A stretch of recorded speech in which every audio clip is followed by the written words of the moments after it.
खुलुमबाय Bodoland एंखं television studio आं आइना श्रीगयारि दिनैनि गाहाय रादाबफोराव दङ। हारि महरै थांनानै थानांगौब्ला आसामनि ट्राइबेलफोरा बयबो खौसे जानांगोन बुंदों दिपेन बर'। पौरसभा बिसायख'थिनि सिगांनो मोन 60 वार्डआ बिजेपिनि दखलाव। ग्रेड ए आरो ग्रेड बि मासिनि गासैबो सायख' आनजादखौ एफएसिआ खुंसिगोन। केरालायाव हमजानाय वान्टेड गान्दा सिखारि नालकुरा पुलिसनि जिम्मायाव खारखुमाना दङ। गिबि खेबनि थाखाय ड्राग्स फालांगिरि गासैबो सम्पथिखौ पुलिसआ जब्द खालामदों। गवालपारायाव फिसायानो गावनि बिसिखौ दानस'दों। दानिया फैदो आबुं रादाबाव।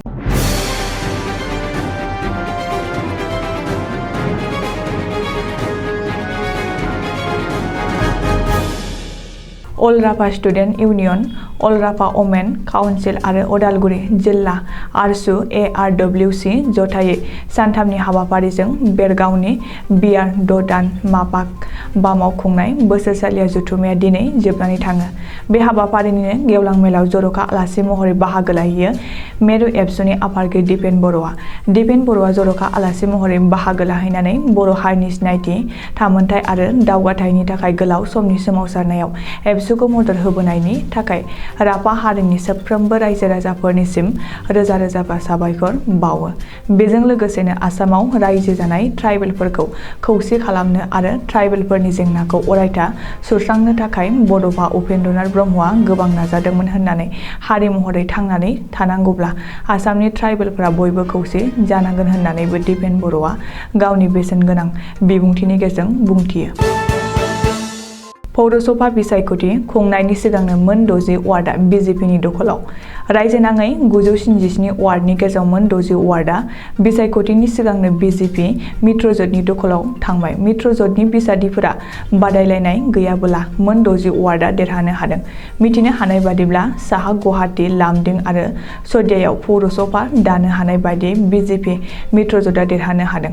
साहा गुवाहाटी पौरसभानि मोन 10 वार्डनि गेजेराव मोन 7, लामदिंनि मोन 18 वार्डनि गेजेराव मोन 7 आरो सतियानि मोन 10 वार्डनि गेजेराव मोन 7 वार्डआ बिजेपिनि बिजाथिफोरा बादायलायनाय गैयालासे देरहासार जादों। मख'नो गोनांदि बिजेपिआ गासै 883 वार्डआव आरो मित्र दल एजिपिआ 92 वार्डआव बादायदों।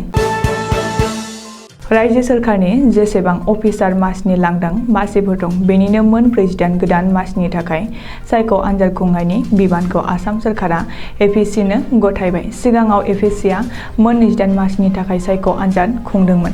दानिफ्राय रायजो सोरखारनि गासिबो ग्रेड ए आरो ग्रेड बिनि गासिबो मासिनि सायख' आनजादखौ एफएसिआ खुंसिगोन। बे बाथ्राखौ फोसावदों गिबि मन्थ्रि डक्टर हिमन्त बिश्व शर्माया। बबेखानि दानिफ्राय रायजोनि फरायसाफोरा बोसोराव खनसे फरायब्लानो जासिगोन। मोनसे सायख' आनजादावनो गासैबो मासनि थाखाय आनजाद लानाय जागोन होननानैबो गिबि मन्थ्रिया खौरांगिरि मेलाव फोसावदों। ओरैहाय दानिफ्राय 3थि आरो 4थि थाखोनि गासैबो मासनि थाखाय रायजो सोरखारनो नटिफिकेसन फोसावगोन होननानैबो गिबि मन्थ्रि डक्टर हिमन्त बिश्व शर्माया बुंदों। केरालायाव हमजानाय वान्टेड गान्दा सिखारि आजमत आली एबा नालकुरा पुलिसनि जिम्मानिफ्राय खारखुमाना दङ। थांनाय बुधबारखालि केरालायाव हमजानाय काजिरङायाव माखासे गान्दा सिखार खालामनायनि मास्टारमाइन्ड आजमत आलीआ पुलिसनि जिम्मानिफ्राय खारखुमानाय दङ। मख'नो गोनांदि केराला पुलिसनि मददआव नालकुरखौ एरेस्ट खालामना 17 फेब्रुवारि खालि हराव आसाम पुलिसआ बिसनाथआव लाबोदोंमोन। मिथिनो हानाय बादिब्ला हराव नालकुरा दोनखुमाना दोननाय हाथियार आरो गान्दा गंफोरखौ बोखांनो लांनाय समावनो नालकुरा खाबु लाना बुरलुंबुथुर दैमायाव बाज्रुमो आरो पुलिसनि आखाइनिफ्राय खारलाङो। बै समनिफ्राय दिनैसिम वान्टेड सिखारि नालकुरा पुलिसनि जिम्मानिफ्राय खारखुमाना थानाया सानब्रै जाबाय। नाथाय नालकुरा पुलिस जिम्मानिफ्राय खारखुमानायनि बागै बिसनाथ पुलिसआ जेबो खेंफोरथि होआखै।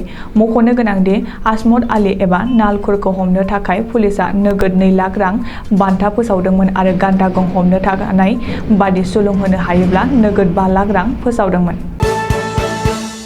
आसाम सोरखारा ड्राग्स उदां आसाम खालामनो थाखाय लाहार फाहार खालामदों। बे हाबाफारिजों गिबि खेबनि थाखाय ड्राग्स माफियानि गासैबो सम्पथिखौ जब्द खालामदों आसाम पुलिसआ।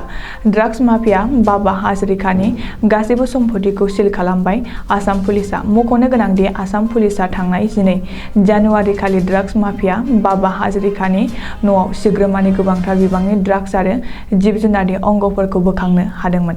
बेखौबो रायखांनो गोनांदि नागालेन्डनिफ्राय सुराङै ड्राग्स लाबोना फालांगि खालामफैनाय बाबा हाजरिकाया बकाजाननि कटकटियाव ड्राग्सनि गेदेरथार साम्रायजो सोरजिदों। बबेखानि पुलिस बिफाना जब्द खालामनाय बाबा हाजरिकानि गासैबो सम्पथिफोरखौ निलामाव हगारनो हागौ होननानैबो मिथिनो हादों। मोनसे दुखुनांथाव जाथाय। जिउनि आंगो फिसायानो गावनि हिन्जावखौ रागा जोंनानै गोबौ सिखाजों दानस'नाय जाथाया बयखौबो सोमोनांहोदों। मख'जाथावदि रबिबारखालि गवालपारा जिल्लानि दामरा थानानि सिङाव थानाय मेघालय थांग्रा लामानि दामरा दालाङाव बयसांमां मुंनि सासे सुबुङा गावनि असे बिसिखौ बेलासि समाव लामायाव जमना गोबौ सिखाजों दानथारदों। दानथारखांनायनि उनाव जाथाय जानाय जायगानिफ्राय हाजोआव खारना थाहैयो।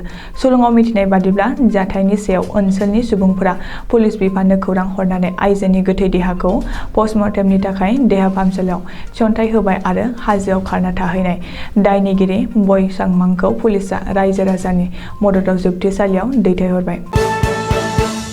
दिनैनि रादाबा एसेनोसै। गोजोन्थों।